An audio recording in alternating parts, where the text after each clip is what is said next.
عورت کی قسمت کی کہانی۔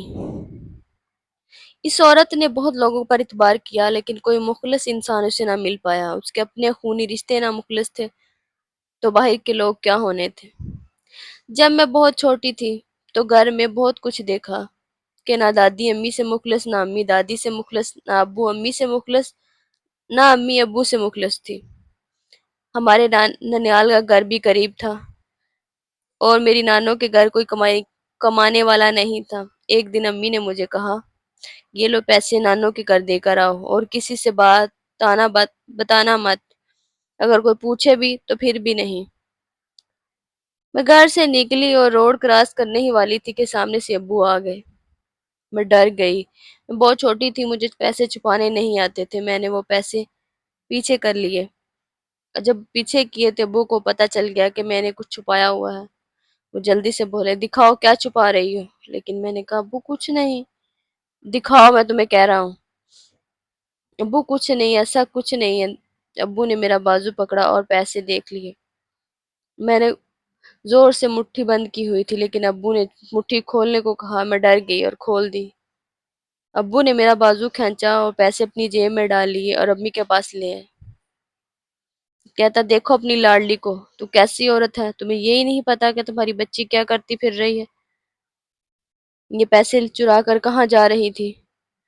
میں عجیب سا ڈر گئی کیونکہ یہ پیسے تو مجھے امی نے دیے تھے۔ تو امی نے ابو کی بات کو سچ مانا اور خود بھی ان کے سامنے ایک ناٹک کیا۔ زور سے تھپڑ میرے منہ پر مارا اور کہا، تم کہاں جا رہی تھی پیسے چرا کر؟ میں سوچ میں پڑ گئی کہ اب میں کیا بولوں۔ میں نے کہا، میں نہیں چرائے تو، اور 2-3 تھپڑ امی نے اور مار دیے۔ میں بس روتی رہی اور کچھ نہ کہا، چپ سی رہی، اور میری دادی جو ہر وقت مجھے ڈانٹتی رہتی تھی۔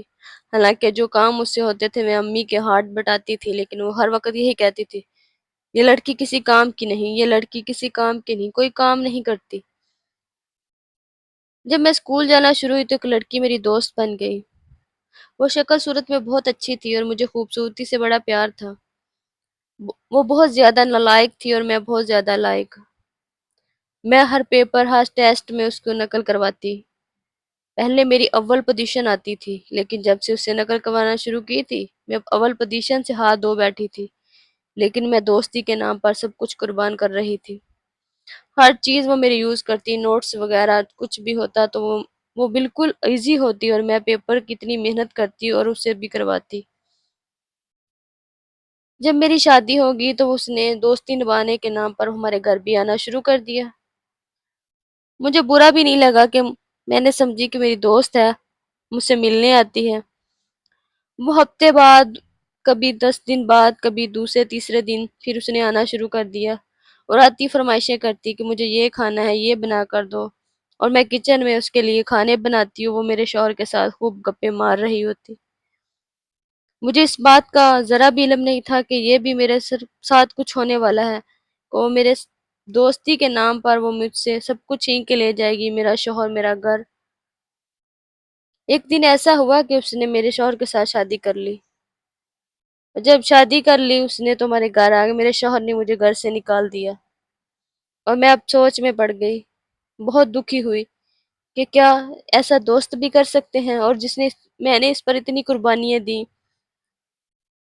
واپس گھر آ گئی اور گھر آ کر میں کچھ محنت کرنا چاہتی تھی، کچھ نوکری کرنا چاہتی تھی، تو ایک دن میں نے کسی سے کہا کہ مجھے اسکول میں جاب کروا دیں۔ جب میں اسکول جاب کرنے کے لیے گئی تو وہاں پر ایک لڑکی جو بہت پریشان سی بیٹھی تھی۔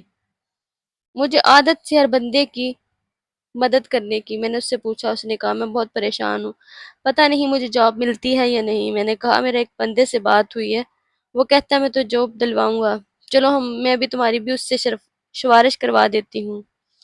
جب ہم وہاں پہنچے تو میں نے اس بندے سے کہا کہ اس بچی کا بھی ذکر کیا۔ اس نے کہا، ٹھیک ہے، میں تمہیں دونوں کو جاب دلواؤں گا، اب کل پھر آنا۔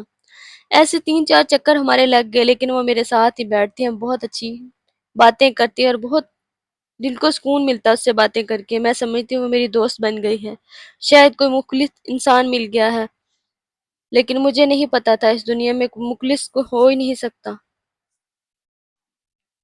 ایک دن جب میں وہاں بیٹھی تھی تو ایک پیلا سا لفافہ جس میں میری میٹرک کی سند تھی، میں نے اسے پکڑائی اور میں خود واش روم میں چلی گئی۔ جب واپس آئی تو میں نے اسے کہا یہ میری سند، یہ لفافہ اس نے مجھے واپس کر دیا۔ اور انٹرویو کے بعد جب سب کچھ ہو چکا تھا تو باہر نکلے تو مجھے پتا چلا کہ اس لڑکی کو جاب مل گئی اور مجھے نہیں ملی۔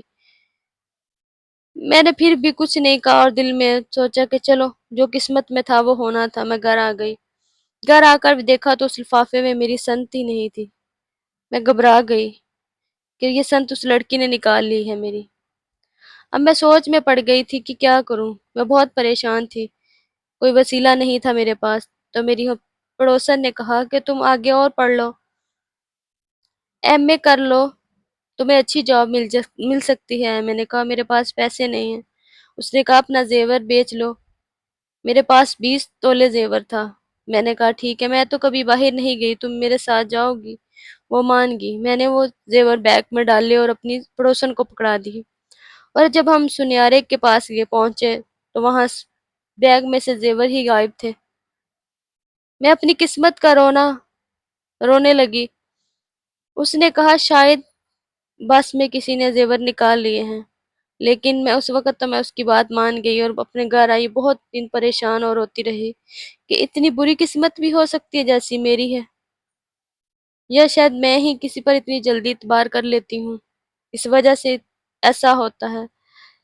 لیکن بعد میں مجھے پتا چلا کہ اس عورت نے، اس پڑوسن نے ہی نکالے ہیں زیور، گھر میں ہی نکال لیے اور مجھے پتا بھی نہ چلا۔ اب میں نے گھر میں ایک ٹیوشن رکھی ہے، بچے پڑھاتی ہوں۔ کسی سے دل نہیں کرتا بات کرنے کو، کیونکہ بہت لوگ دیکھے ہیں جو مخلص تو ہونے کا ایک سوال ہی پیدا نہیں ہوتا کہ کوئی مخلص ہو آپ کے ساتھ۔ اب میں کسی سے بات کرنا بھی نہیں چاہتی، کیونکہ میں نے اتنے دھوکے کھائے ہیں اور دھوکا کھانے کی ہمت نہیں مجھ میں۔ بس بچے ٹیوشن پڑھاتی ہوں اور اپنی زندگی کے لیے کھانے پینے کا کچھ سامان لے آتی ہوں اور اپنی دنیا میں ہی مصروف رہتی ہوں، اپنے اللہ سے لگن لگائی ہوئی ہے۔ میرا آپ سے یہ کہنا ہے کہ کسی سے اتنا مخلص نہیں ہونا چاہیے۔ اگلا بندہ آپ سے مخلص ہو تو اس پر آپ بھی مخلص ہونا چاہیے۔ آج کے دور میں کسی پر یقین کرنا ہی نہیں بنتا، کیونکہ اچھے لوگ ملتے ہی نہیں ہیں۔ اگر آپ اچھے ہیں تو اس میں آپ کا قصور ہے، اگلا کوئی اچھا نہیں ملتا۔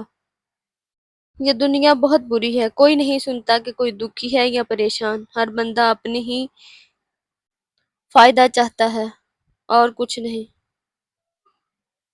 بد قسمت ہے میں ایک، اور اپنی قسمت کا رونا روتی ہوں ہر روز۔